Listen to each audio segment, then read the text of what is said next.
What is up? Welcome, Justin Jacoby. How's it going? Good. How are you? Did I say your name right? I feel like I say it Yeah. differently in my head than it's supposed to be. No, you said it right, Jacoby. Jacoby. Okay, cool. Well, really excited to have you on the podcast. You just had quite the weekend, and I was excited to have you on to just like talk about you, your mindset as a coach with all your athletes. I got to take a bone from my dog really quick because he's Okay. all right. So you had 8 athletes at Nationals, right? Here in Yep. Dallas. Yep. And you got 4 pro cards, 1 overall win, the Women's Physique overall, and you had 4 top 4 finishes and 8 nailed peaks. How do you feel? Yeah.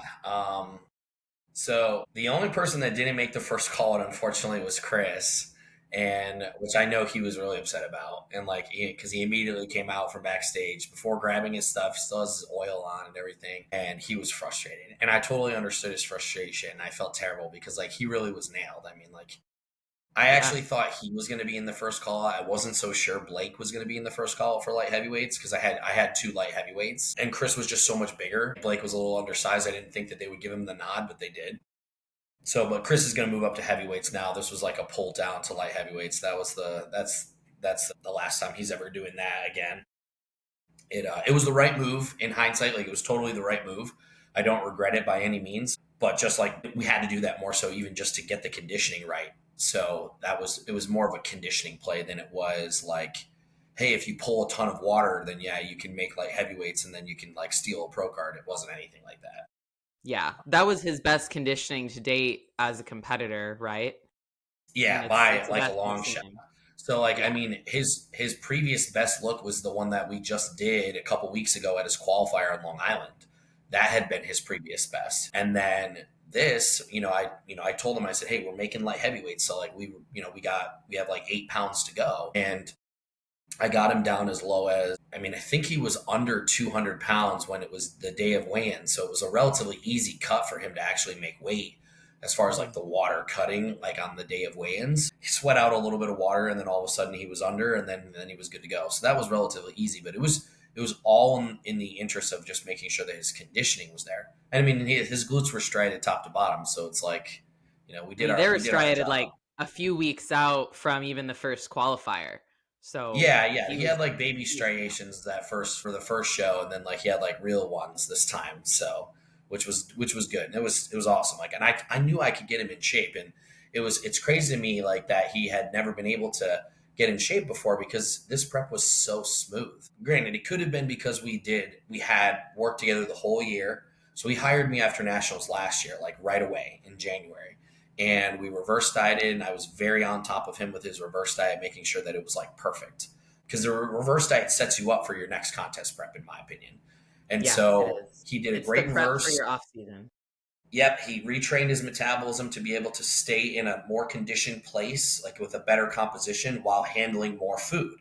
Like that's the biggest benefit of reverse dieting, in my opinion, is like if you slowly increase food while maintaining a pretty stable body weight and composition, you can kind of create this new set point where like what used to take me 2,000 calories to be at this composition, I'm now at 3,000. So it's like that's a Yeah, that's significant huge. increase, and that's Yeah, a massive amount of food to be able to be able to maintain in a plan and still be at the same composition as what previously it took 2,000 or less to get to that composition. Because it's like, well, once you're under 2,000 calories, especially for a male bodybuilder, it's like there's not a whole lot of room to really work with there. I'm not taking guys down to 1,200 calories. Like that's just not going to happen. They won't do it. You know what I mean? Like even if I asked them to do it, they wouldn't do it. And quite frankly, that just doesn't ever usually lead to the right look.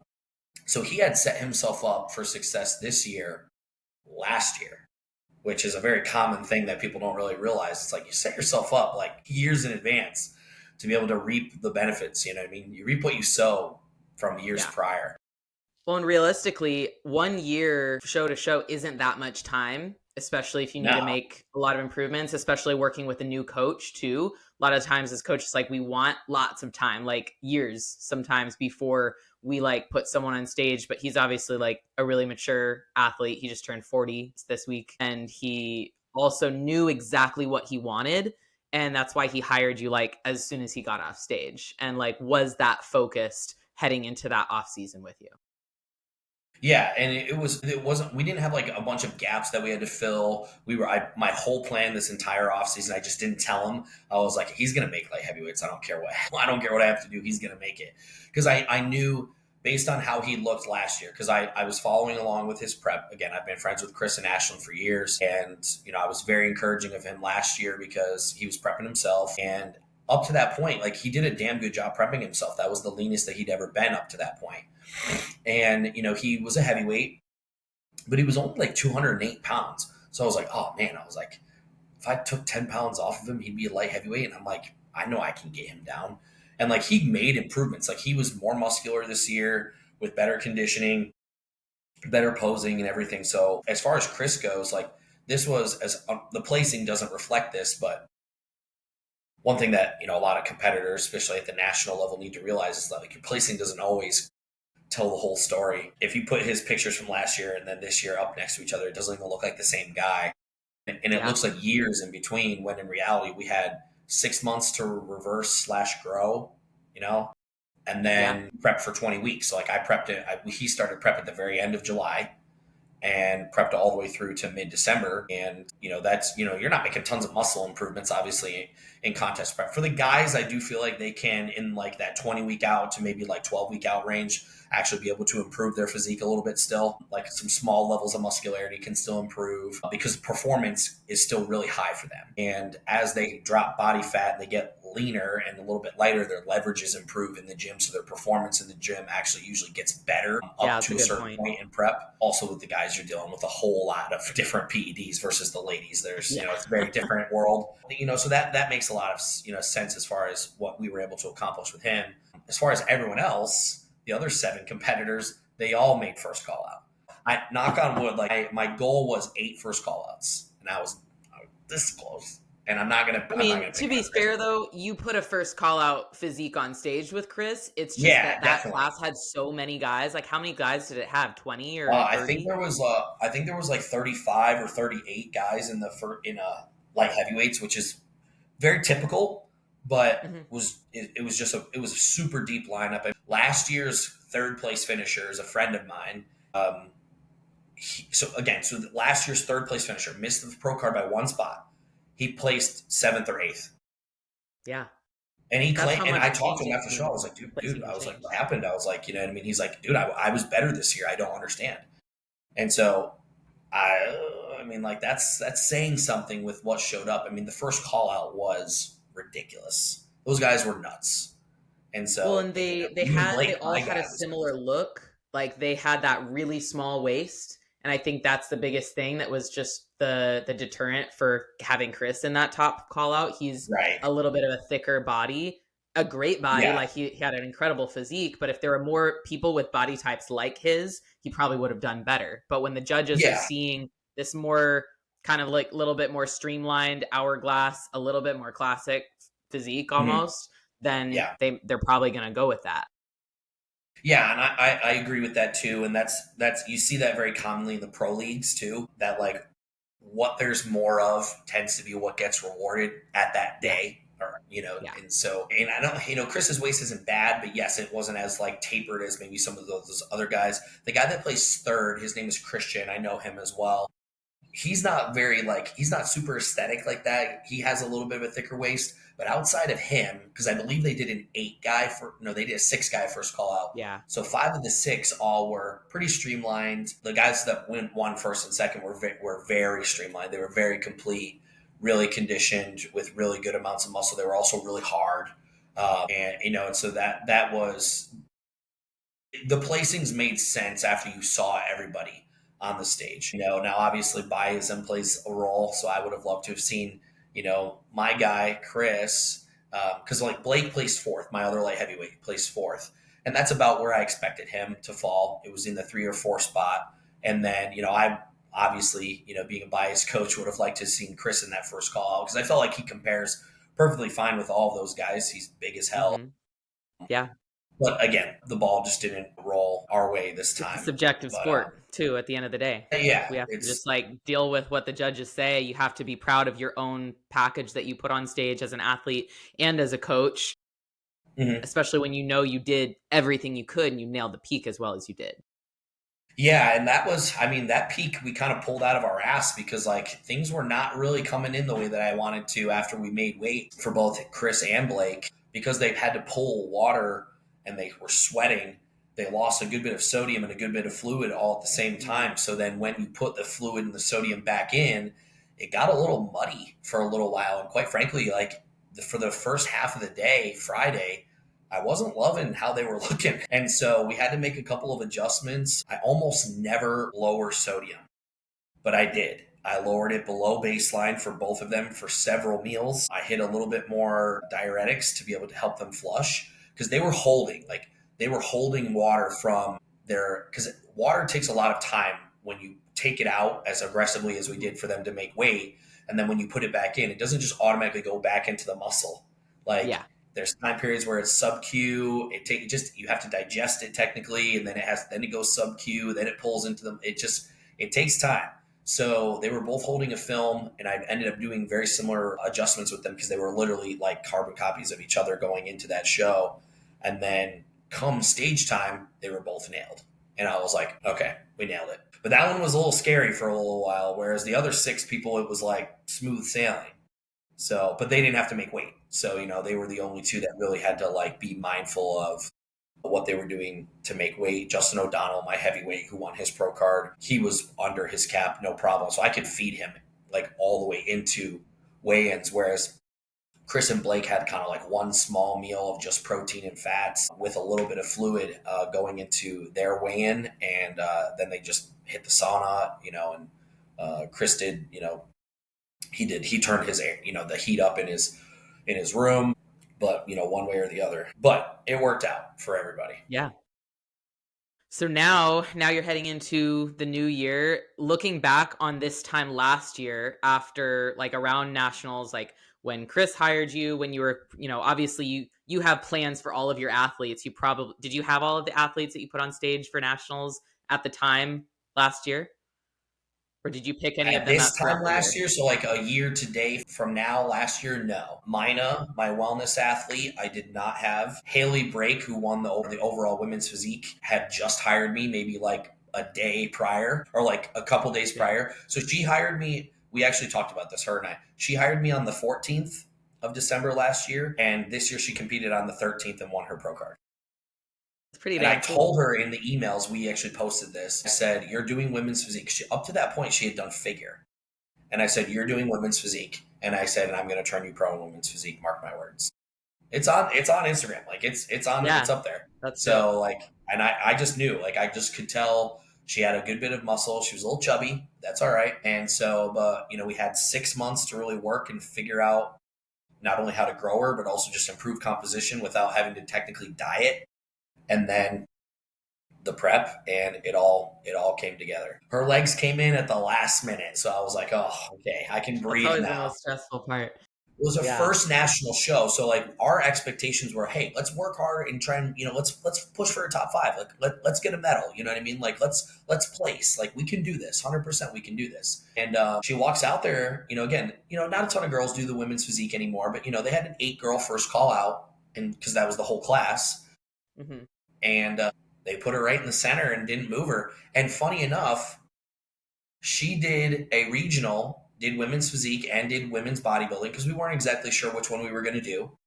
She didn't win her. She didn't win her qualifier. She got second. The Mm. girl that got the second place pro card in Class C is won that qualifier that Haley did. So then Haley went to nationals and Juno went to nationals and Haley beat her. And it Damn. was a one That's point. It was a 1 point decision. I looked at the scorecards. Haley had 7, Juno had 8, and I was like, "Damn, that was cool. close." You made But that that big was of an your improvement. overall. That was your overall battle, really, right there, because whoever won that class was winning the overall. Yeah. Because Yeah, they're because it was they're that. taller, they're bigger, they're way more muscular. Like it was. I posted one of the pictures. I posted the front double last night. I'm kind of bragging a little bit, I guess, but like it's okay. And Yeah, you I mean, can. Haley's front double in the, yeah, I know we earned it. And so Haley's front double in the overall Like, that's all you had to see. You didn't even look at any of the other poses. It's like, okay, that girl won. Yeah. Because it was just when so someone different. has that impact, like, you just know, and everyone does. Yeah, and it's all frame, right? You know what I mean? It's like you can tell, like I see why she did figure, because she's an X, and I'm like, wow. And the conditioning came in even better at finals. I was like, I mean, she just got better all throughout the day, which happens, I think, for most people, right? If you're doing things right, the nerves come off after prejudging. You start peeing again because you're like Yeah. not holding on to the nervous water and everything. So Yeah. you're flushing, you go to the bathroom, you have a bowel movement, everything's all well in the world again. You're starting to eat more, and you just get, because you're still rationing water, so you're getting drier throughout the day. You're getting fuller throughout the day. Your posing in connection to your muscles should be getting better throughout the day. And so in logical sense, then yeah, the look should get better. But it was a very big, profound difference. Like, her finals look was really good. What made you want to bring her into women's physique instead of figure? She just has it. I could tell. Yeah. She sent me in her initial inquiry some women's physique poses that were like really bad, but because she just didn't know how to pose. But Yeah. I could tell enough. I was like, okay, Yeah. we're going to teach you how to We do can build women's this. physique. We're going to do it. And last year I did the same thing with one of my figure girls. So Eleni Politis, she won 2 pro cards last year. Yeah. So Eleni was a figure girl. So I was prepping her for figure for nationals the whole time. And it was like a last minute decision too, right? One day I trained with before, Eleni. it was Thursday. So it was Thursday of registration. Again, she's peaking, literally peaking. She's comes to my room. I think it was her second check-in of the day, because I do check-ins after every meal. And so she comes to my room, second check-in of the day, and I'm working on her meals after she just posed. And I'm looking over at her, and she's talking to her girlfriend. And I'm like, I go like this. She does. I go like this. And she does. And I show her the side tricep. I do the side tricep. She striated everywhere. Just like deep hard cut striations, because remember, when you're working for really good figure conditioning, they're trying to show conditioning from quarter turns and in heels. You're not really contracting. Hard to do. You get to contract your quads, you get to flex your glutes a little, and like your hamstrings a little bit, but like you don't get to flex. So like you don't get to see how really conditioned you are, because again, you don't get to like really pose the same way. So when she started hitting those poses and really could see the muscle contracting, I was like, oh my God. I said, Eleni, we're doing women's physique. I was like, I don't care if you get last place. I'm like, you look so bonkers right now with how peeled you are. I mean, that girl had striated glutes in her back shot in women's physique, in figure. But that was what we wanted. Like, she's not huge. She's not super tall, but she can get shredded. But she has great shape. Like, well, yeah, she has good shape. And yeah, she was for conditioned sure. as fuck. Very conditioned. A really shapy figure girl ended up actually winning her figure class. So she got the second place card in figure, but she won women's physique. And like, I don't care what anybody says. She won the overall last year, and I will go to my grave saying that she was so peeled. Yes, she was a little smaller than the class D girl who ended up getting it, but I don't care. I'm like, Eleni won that class, and it is what it is. But again, I digress. So that was a similar situation where it was just like, I knew as soon as I had her hit a couple of poses, I said, your future is women's physique. Yeah, I agree. We trained together the Wednesday before nationals this year, and we were talking about her, like, what she wants to do in terms of her pro debut, like figure versus women's physique. And you can just tell, like, she still has a little bit of that, like, fear of like, am I really ready to go that route, women's physique? But like, she's women's physique. She is so like dense already in her off season now, even with injuries that she's sustained this year and just like life stuff, all of it. And like, so she has nothing but air just to like keep improving on. So yeah, it's been anything but like the easiest of years for Eleni as far as like really seeing improvements, because like I do a pretty extensive health protocol after shows, especially for the ladies and especially for the ones that get that conditioned, because it just takes a lot of toll on their body. So she had a solid 10 to 12 weeks post contest where I was focusing on nothing but her just getting back to a normal routine and getting her health fully intact. We did a gut protocol at one point during the year too, but then she also had the back injury. Then she like re-aggravated it, recently. And I'm just like, oh gosh. And so, even though it hasn't been the best of years, she's made a lot of improvements still. And so I can only imagine with like 6 months of just being perfect, what Mhm. she can do. I mean, she Not posted re-injuring something. herself. It was like the same weight from like last off season, but in figure heels versus like Yeah. this year in women's physique poses. And I was like, dude, I'm like, you're harder, more conditioned, and bigger at the same weight. It's like, yeah, of course, you've made a lot of progress. Like you're a killer. So her thing is always going to be size, and it'll be that way for her whole career, and that's fine. You know what I mean? It's like you just have to have enough. Yeah. How do you find, like, is your best path in terms of putting your confidence that you have, because you clearly have a lot of confidence in not only yourself but in your athletes? How do you instill that in your athletes, would you say? That's a good question because I really struggled with that with Haley because like I told her in Dallas, I was like, you need to be more confident. I'm like, walk up there like you own the place. Like, you know what I mean? Like, and a lot of it is just like repetitive. Like I'm just talking to them about it. Like, hey, be confident in yourself. Be confident in yourself. I was like, you don't have to be cocky. And I was like, you don't have to be like me. You know what I mean? Because like, like my whole life, people have always referred to me as being very cocky. And I'm just like, I don't consider it cocky. I'm like, I'm just very confident in myself. I'm not loud. I'm not screaming from the rooftops of like, oh, I'm going to do this. I'm going to do that. No, no, no. I'm like, no. And I'm like, but I just know what my abilities are. I know what my athletes' abilities are. And the thing about it is too, is like, I feel like as coaches, like we tend to know what the abilities of our athletes are well before they actually do. They're too close. You know what I mean? They see themselves in the mirror every day and they compare themselves to, Miss Olympia in They're whatever their biased. respective Yeah. region is. And it's like, well, don't do that. Cause like, yeah, you're going to hurt your own feelings. But at the same time, like maybe we compare ourselves to like what other overall winners at the Nationals have looked like in the past. And it's like, because you compare really well to them. And quite frankly, I'd say that you beat a good chunk of them. So it's like, well, that's something to be confident in. And it's just a habit. You know what I mean? Like at some point you tell them and you kind of build their confidence up through positive reinforcement, through communication, through making sure that they can see the same things that you're seeing. Sometimes it takes like putting pictures next to each other and saying like, hey, look at how much progress we've made in the last 6 weeks. Like that's a lot. Like Yeah. that's because they don't see it. Again, they are too close to the picture. They can't Or they're always just take a step back. focusing and fixating on the wrong thing. They're looking at their weight, or they're looking at, well, I don't have as big of shoulders as this girl Yeah. or this guy, or they're looking at other people, and it's just not an accurate representation of what your physique will look like when it's conditioned, when it's in poses, when it's in the ideal circumstances on stage. And like you said, as coaches, we can see that before we can even really see it, and definitely before they can see it. Oh God, yeah. I mean, they don't see it half the time even until they're off stage, like looking at their stage pics, and I'm like, see, I told you. And so, but that's all. Like that's if I can. That's a good thing. If I can say I told you so after a prep, then that's usually a good sign because it's like they lived up to the expectations that I had for them. And like Yeah. I have high expectations for everyone on our team, but then that's why what we have on the team is that's how I have 8 athletes that I bring to nationals and they're all killers and they beat the vast majority of people in their classes. 4 of them go pro. I quite frankly think we should have had a 5th pro card. I don't know how she got placed 4th, but it is what it is. It's a level of expectation that I have with them and that I instill them to have within themselves. Like they need to expect the same out of themselves that I expect out of them. And eventually they Yeah. do.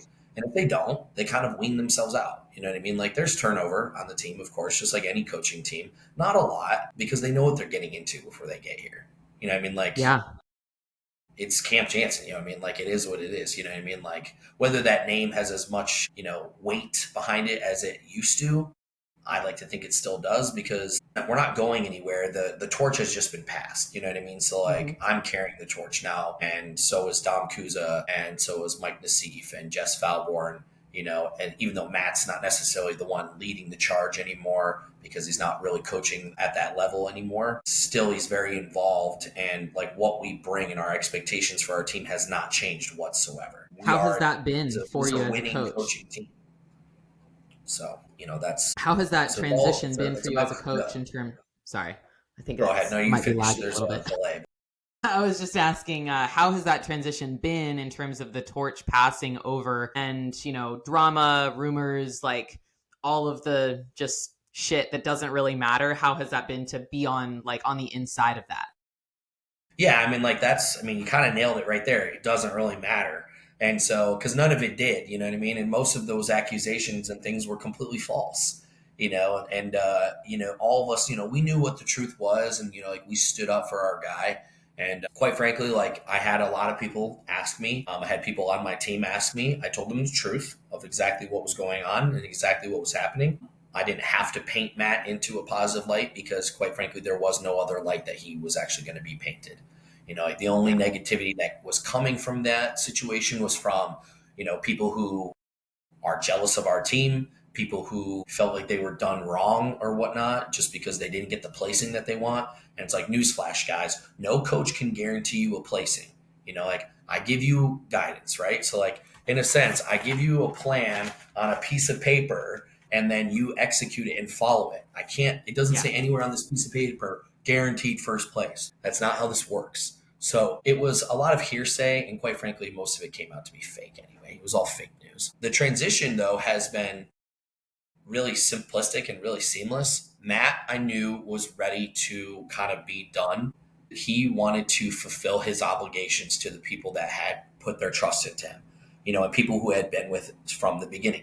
People like Brett, people like Sean, people like Nick. He wanted to see this out with them and, he didn't want to retire before any of those athletes, right? Because then you're kind of leaving them hanging, Yeah. And I know Hani Ramba just retired, and I know he had active people that he was coaching and whatnot. But at the same time, like, regardless of which way you go about it, it's your choice to retire. And quite frankly, both of them have earned the rights to do that. Some of Matt's athletes have come to myself, which is good because quite frankly, he and I coach very similarly. Obviously, he's my mentor and he's the guy that I've learned things from. I still do continued education. I learn a lot from Kuza as well, more like the science behind the X's and O's. So it's a blend, right? It's a blend of evidence-based coaching with bro science and anecdotal evidence as far as like, hey, here's what works. This is the proof in the pudding, right? This is my results and resume type based evidence. But it's, it's just a blend. It does well. Like all of us on the team do really well. So it was seamless, and I've never seen Matt so happy. I was just at his house last night having dinner. He couldn't be happier of the people he still is coaching, because he's still coaching, just not at the, Olympia, like top tier pro level anymore. I think I might be the only pro he still coaches, maybe a couple others that he's turned pro, like a long time ago. Not exactly sure, but the people he's still coaching is still all, still very invested in, like he has always been. And, he still loves doing it. He told me last night, he's like, I still enjoy this, man. He's like, I really enjoy it. I'm just not going to put my life on hold for, the Olympians, and also like, the guy wants to spend time with his family and his sons who are now at a very impressionable age, right? Like pre-K and first grade. It's like, I would want to be involved in my kids' lives at that point too. So, and he's got 2 massive supplement companies. I mean, the guy's like a super successful guy. So can't fault him. Well, there's a lot of pressure and expectations set on a coach. The higher you climb as a coach, I think, and like being at that level, that's like, pretty much he's been at the top level of coaching in the industry, pretty much up there with Hani and guys and like that for many years too. Yeah. And so there's a certain level of that expectation that I think people put on you, people that aren't even your athlete, right? Like people that just see you as like, you coach Nick Walker, you coach, so-and-so. And they just you coach Nick Walker, you coach Sean, you coach Brett. So no matter what, they should always be perfect and they should always win, right? Yeah. But like they're human. Like that's not it's still a subjective sport. There's still other people Absolutely. coming up. And just because you've won with these people before doesn't mean that you're going to keep winning. And that doesn't make you a bad coach. It just makes you human. And people really they almost place people on a pedestal and then knock them right off just as fast. It's very easy to take shots at people at the top, and it's very difficult to stay at the top. And I can say this, that, Matt's name in the coaching world belongs up there with guys like Chris Aceto, guys like Hani Ramba, guys like George Farah, even Chad Nichols. I mean, Chad Nichols won 8 Olympias with Ronnie Coleman. I mean, that was Ronnie Coleman's coach, was Chad Nichols. I mean, like at the time, he was the best coach in the world. So he belongs up there. He's done it. His resume speaks for itself. Not only that, but he's a great person, great family man. He's been an extremely loyal friend to me as well. So it's just one of those things where at the end of the day, like it's easy to kind of like throw shade at those who are like really successful. Nobody talks about the people who are underachieving. They're underachievers. No, Nobody gives a fuck. you haven't heard You know of what I them. mean? Like you only want to talk about people who are overachieving. So, it is what it is. You just kind of like, let it roll off your back, and then it's just like, all right, move on. Yeah. When you first started coaching, what was your mindset like, and how has that changed? Did you think that you would be at the level that you're at, like coaching under and like alongside someone like him? Well, so I was coaching just like on my own, right? I just, had my own people that would just, pay me monthly, and I just didn't have a website. I had my Instagram and that was it. And honestly, my coaching business initially grew just from my own competing. Like people saw me doing well on the amateur circuit at a young age because I started competing at 20. Eventually, like I built up a little roster, like 15 to 20 people. This was pre-COVID. COVID came. I basically lost everybody, kind of started over like most people. And then it was November of 2020 when Matt asked me to be on the team. And I remember Matt and I were training partners from end of 2018 until believe it was like it was just after COVID. It was like maybe summer of 2020 when he moved to Florida. We trained together every day for that, like just like a year and a half time frame, basically. And I remember one time in the gym we were talking. He's like, "What do you want to do with your life?" And I said, "I want to do what you do." And he's like, "Coach?" And I said, "Yeah, I want to coach bodybuilders. Like that's my dream profession. I love this. Like I could make a living doing it, and like it allows me to bodybuild, and that would be my ideal. That would be my ideal job." And he had seen me rise very quickly through the ranks at the dealership that I was selling cars at, and so he knew I could sell. He knew that I could work really hard. I was putting in crazy hours at the dealership and still bodybuilding. I still did a prep through that. And he called me in November of 2020 and said, "Hey, I think it's time." And I was like, "Time for what?" And he goes, "Time to bring you on Camp Jansen." And I was like, "Oh, okay." So he signed me basically to come on the team as a coach in the November of 2020. I did not expect it to be at the level that it's at now so quickly. I knew that I could get here because I believed in myself. Don't get me wrong. There was a lot of like imposter syndrome along the way. Like, am I actually good at this? Like, do I even really know what I'm doing? Now I don't really have that anymore because I am very confident. I can explain every situation. At this point, I've pretty much seen it all. There's not really a lot of like surprises anymore that kind of come along my way, at least. And I have resources where if I'm like completely stumped, then I have some resources that can look at it from an outside perspective and usually help me troubleshoot it within a matter of minutes. So it's kind of like almost an unfair advantage now, but it's okay. My goal was to get here, obviously. And I don't even know if my goal was to ever really coach Olympians. I just wanted to like coach a bunch of like hungry amateurs like myself and try and help turn people pro. But, like I've coached Tony O'Burton. I've coached Ariel Kadar. I've coached Julia Monroe. I currently coach Andrea Muzzy. He's a former Olympian. I have Justin Shire now from and he's a former Olympian. Our goal is to get him back to the Olympia this year. And I have a good bit of like hungry up and coming pros that I 100% foresee going to the Olympia at some point in their career if they just stay with it. You know what I mean? So I never really would have expected the talent on the roster to be where it's at, especially this fast. But along the journey, it started to make sense because of the results that we were putting out. The wins that we were getting, the pro cards that we were winning. I mean, I just won my 20th pro card this past weekend and I didn't win my first one until 2021. So like, that's a pretty, I am very proud of that. Like some people might think that that's nothing. I know some coaches that win 20 pro cards a year.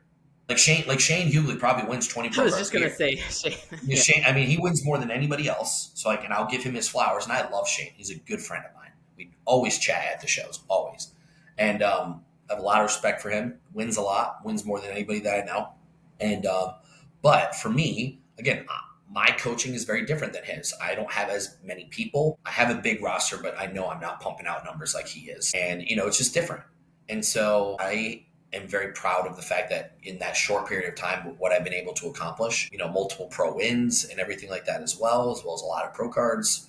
And I mean, I have to pinch myself sometimes and like, And like, am I dreaming? Like, is this fake? Or is this actually real life? Like, is this really what my life is now? Just because I'm so happy. Like I have my dream. Like this is my dream career.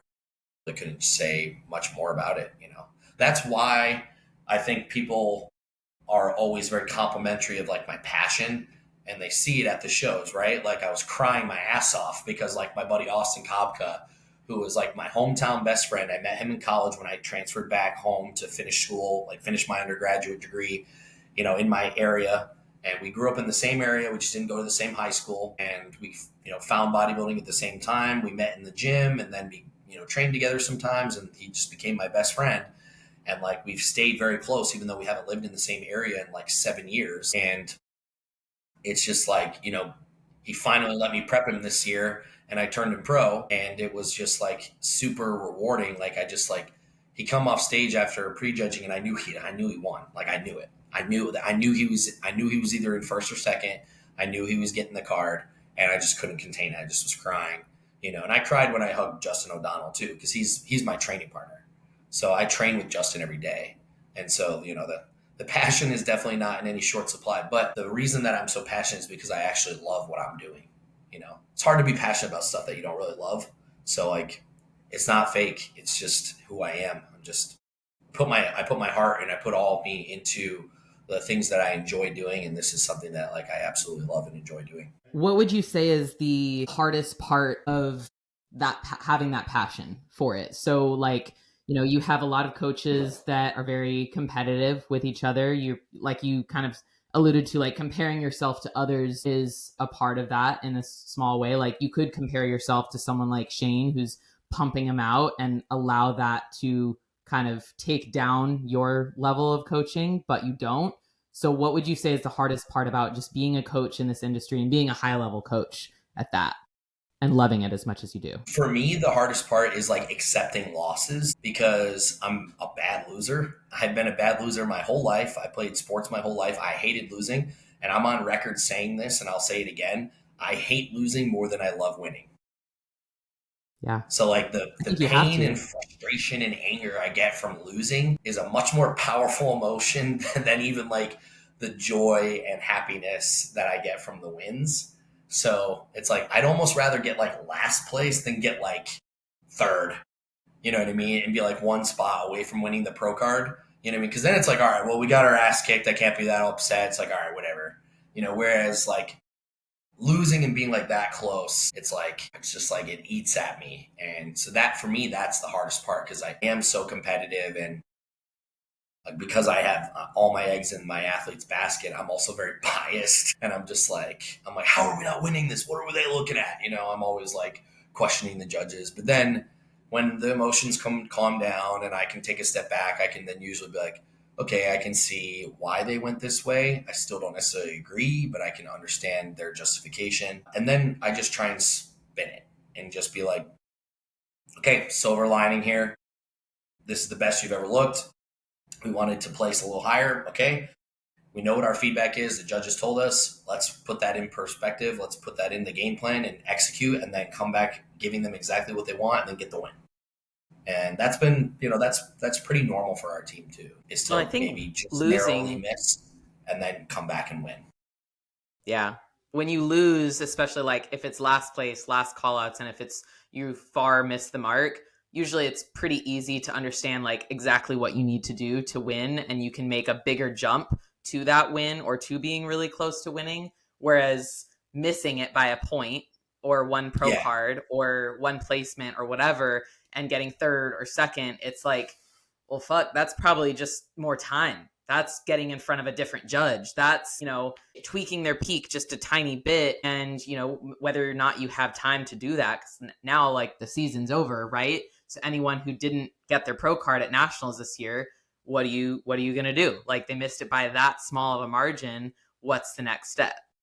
And that's a harder thing to come by, especially if someone needs to take more time off to really make that happen. Yeah, and it's a harder pill to swallow when you're like so close, and then you're like, okay, well now what? You know what I mean? Whereas again, if you and I don't really do this, like I don't have people on my team that I bring to the nationals, like national level shows in general, unless I can guarantee them a first call out. So like my rule of thumb is that if I feel like that regardless of who shows up, that I can pretty much guarantee you're going to be in the first call out, then I'll have you do the show. Like I'll give you my approval. And why do you do that? Because it's an expectation, right? Because like you don't learn anything from getting in second, third, or fourth call outs at the national level. You get a fat piece of humble pie, which some people need that, but you get a fat piece of humble pie, and then usually it's a very bitter taste in the athlete's mouth because they're like, I just spent all this money, I just did all of this to get my ass kicked, and they look at it from all the wrong perspectives. And then it becomes very pessimistic, very negative, and then quite frankly, it's very difficult to pull them out of that sometimes. It leaves a bad taste in their mouth about bodybuilding in general, and then some people quit, and like, yeah. Granted, if that's the mentality of the athlete, then sure, that's not really the athlete that I want on my team. But it is also in my interest as a coach, and also it's partially my job to be setting my team up for success. Like I don't want to put a person in a show that they have no business doing. Just like a newly crowned pro jumping into their pro debut prematurely, it would be no different. That's on me. Like I should be communicating to them, letting them know that they're not ready and that we need more time, just the same way that it is for the nationals. So why do you think athletes want to do shows like nationals or their pro debut prematurely? And why do athletes want to go for that and stay married to a show date, even though it's against your recommendation? It's just human nature to step over short-term or long-term needs for short-term wants.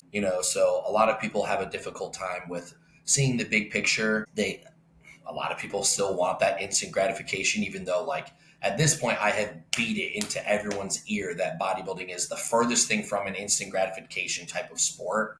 But you can lead a horse to water. You can't force it to drink. Some people are just quite stubborn. And they're just not going to see it. There's also some athletes who truly feel this way, that because they're paying me, or you or any other coach, that they get to say what they are doing. And it's that I work for them because they're paying me. And it's like, no. And I'm like, you're paying a membership fee to be a part of my team. And I'm like, so it's kind of like a country club, and you are paying a fee to be a part of this country club. Now you're in the cool kids club, and now I get to help you, and I'm going to help you. It's not you're hiring me as an employee for your competition season, and I work for you. No. And that's the dynamic. I don't allow that dynamic to shift ever, because it gets very messy. And then quite frankly, you don't get the most out of the athlete. They think that they're calling the shots when they are. And then quite frankly, it's just the whole demographic is messed up. And then at that point, you might as well just like throw it in the fire and start fresh. Yeah, I really like that analogy, because you're right. When a client or an athlete thinks of you as an employee and like they're calling the shots, then they're essentially like they lack respect for you. And that may or may not be your fault for not being able to like show them why they should respect you and like instill that in them. But if an athlete thinks that they should make the final call on if they do a show or not, then why did they hire a coach in the first place? Yeah, exactly. It's like, well, I mean, there are yes men coaches out there, and I tell them that. I'm like, guys, there are a lot of coaches, and this is a common conversation. If I feel like an athlete's not ready for a show, right? Whether it's because we started prep and then some things happened during the prep and they're not coming in the right way, or I feel like they need to grow and we haven't even started the prep yet and they want to start a prep, and I'm like, no. Like, we're not ready. Like, we need a lot more muscle, like, before we really make this jump. And I tell them my opinion, I give them my guidance, and if they don't like it and they want to go elsewhere, they have the free will to do that. And I will always educate them on, I'm like, there are a lot of coaches that are yes men that will gladly take your money and just do anything that you want because they're order takers, they're not leaders, and you'll call the shots, and that's all well and good, but quite frankly, that's not going to lead to your long-term success. So it's like, well, you're stepping over long-term needs for short-term wants. And coachability and being coachable is a beautiful thing, and it is a rare trait that luckily I attract that because it's what I put out into the universe, right? Like, you are what you attract. And so I put that out there of like, hey guys, I'm a leader. I'm in the trenches with you. I'm still actively bodybuilding. I have a coach. Whatever he tells me to do is what I do. And so like I'm expecting the same thing out of you all that I'm willing to do myself because I'm still in the trenches doing it. So that's how this relationship is going to work. I set the expectation very quickly and very early on, like, hey, this is not a democracy. You know what I mean? Like, we will definitely communicate. I will definitely make sure that I ask your opinion on things. I want to make sure that the athletes are comfortable with the decisions that I'm making, especially when it comes to girls and when it comes to, even guys too. But like, of course, when we're talking about using any PEDs or anything along those lines, we're not doing anything risky. We're not putting people's health at risk. We're not doing things against people's free will or anything along those lines. But at the end of the day, you're paying me and hiring me to give you guidance and to pretty much tell you what to do so that way you can just execute. Because if you simply can turn your brain off and you follow what I ask you to do to the highest level that you are capable of, I can guarantee you a good level of progress. But that's as much as I can guarantee. The rest is controlled by outside external factors. And that's coaching in a nutshell. That's good coaching in a nutshell. Is you execute what I ask you to do, and then we see how it works. We review, we assess, we make adjustments as needed, and we keep the progress moving forward. Have you ever had to fire an athlete because they were getting in their way too much? Many times, in that way? Yeah. I've let people go many times. It's just not, the relationship's not right. I know of some coaches who have actually let athletes go because they just, quite frankly, didn't know what there was else to do. Like, they're like, hey, I'm completely stumped. I've literally tried everything and like I can't get you to respond. We've done blood work and all that. There's nothing more that I can really do for you. I think it's best if you maybe try another route with somebody. I've heard of other coaches doing that. I've never had to do that, but I have let people go for, just not being like a good mesh, right? You know what I mean? Like, as good of a coach as I think that I am, and I'm a people person. I can communicate well with people, and like I really don't have a ton of those issues. But sometimes like people just butt heads, and it's like, well, hey, like, it didn't work. I appreciate the opportunity. Like, thank you for giving me your all, but it didn't really work out. I just don't think that we're a great fit. Any of the times that I brought that up to an athlete, they usually were pretty well receptive of it as well. But yeah, I mean, it happens. Not that prevalently, but it definitely happens. And it's for the best interest of everybody. And that's kind of the way I try to explain it too. Is like, hey, it's not just me looking out for myself. It's like, I'm looking out for you too. Like, you're spending your hard-earned money chasing down this goal and this dream, and like, we just, for whatever reason, just aren't like a good match, and that's no fault of anybody's. It's just personality differences, and sometimes that's enough to derail progress, and it's best to just part ways amicably. Yeah. And I think a lot of times when there's that vibe misalignment, sometimes it's truly just the two personalities, they don't mesh well, but also it's about like at what point is the athlete in their life and in their career as an athlete. Some people might not be ready for the level of coaching and the level of expectations you have. So maybe they would be better off with a coach with even less experience or less of that hype too. And I see that a lot going both ways, clients going for a coach who like has all the hype, they're a big name, but then they realize like 300 athletes and they really aren't giving me the attention I actually need. And they find out they would have been better off with someone who did have the level of detail or attention or something like that. That's maybe not as big of a name too. So I think vibe is something that's really underlooked in like the relationship and interpersonal communication between client and coach. That's why that initial consultation and really being honest and communicating openly and vulnerably with your coach in the beginning especially is so important.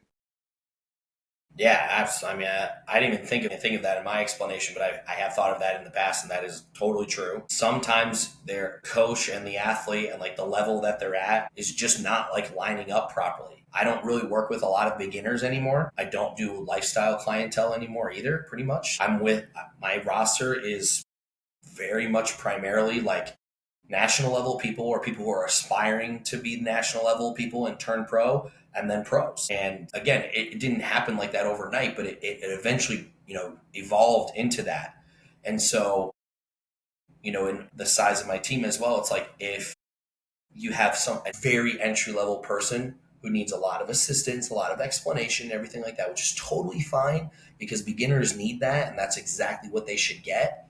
Then working with a coach who has less people, maybe 40 athletes, 50 athletes, they can be way more hands-on. That would be the perfect match for that athlete as opposed to somebody like me or Matt Jansen or Hani Rambad. You know what I mean? It's like not hiring too far out of your, I guess, realm can also make a big difference. And this isn't an ego thing or me saying like, oh, I'm better than these people, because it's not at all. I still will take on a beginner, especially if I feel there's a great energy there and like we just have this like really good connection. And if their maturity level is there absolutely too, because you need that. Say that again. The maturity level of the athlete. Yeah. Sometimes beginners are a lot more mature than other beginners. Yeah, sometimes beginners are a lot more mature than seasoned, experienced veteran athletes. So, I digress. But the part you mentioned earlier too about where they're at in their life, that's a big one that people don't even necessarily sometimes consider. If somebody's like personal life is in utter turmoil, then yeah, maybe I'm not going to jump on top of that grenade and, try and coach them and then have it all just blow up in my face because it's just like one thing after another. We talked about this on our Raw U podcast, myself, Nick Walker, and Brett Wilkin, about when you should, like, what to look at before you start prepping. And a lot of that was, we talked about like several factors of like, is your relationship in a good place? Is your work life in a good place? Are your finances in a good place?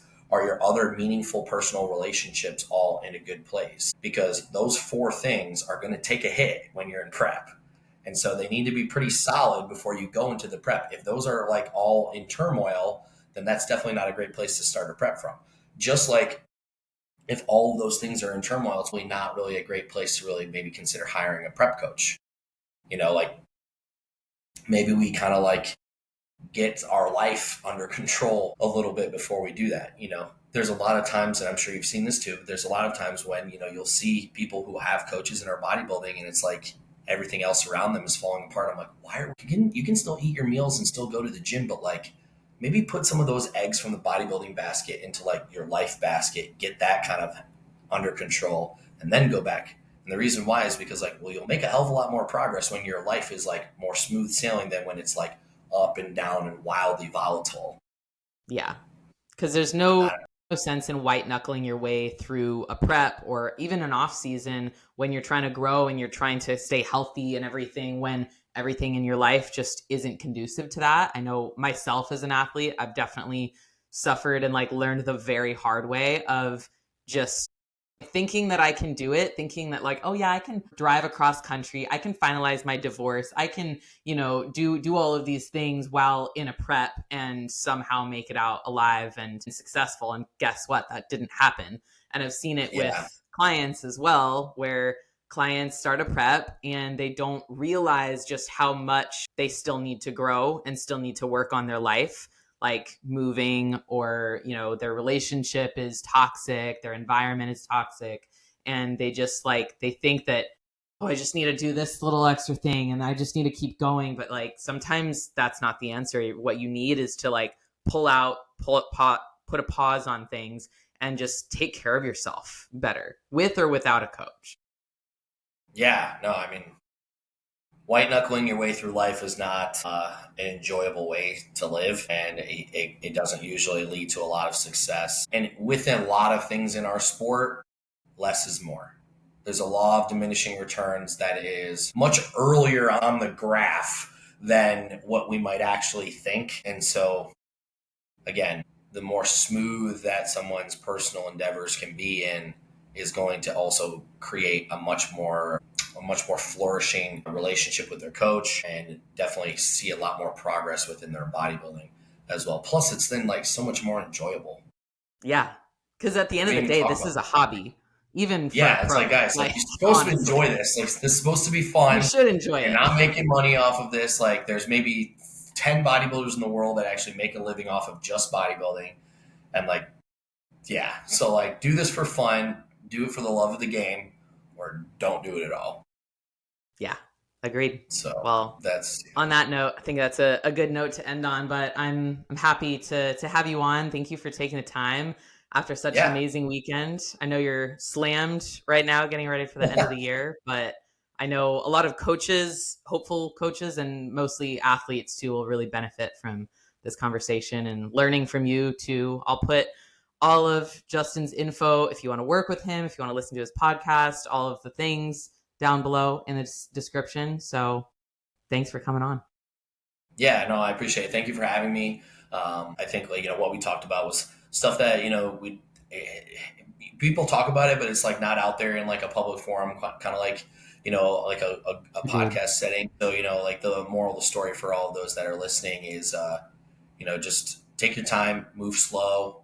There's no rush, and just make sure that you have everything in a great place before you really try and like dive super deep into this sport. You know what I mean? Like, don't white knuckle your way through it, so to speak. Yeah. Find time to like love it and enjoy it too, because that, like you Absolutely. said, Biggest thing should be to have fun, because if you're not having fun, then you shouldn't do it. Agreed. All right. Have a wonderful day. Thank you guys for listening. See you on the next one.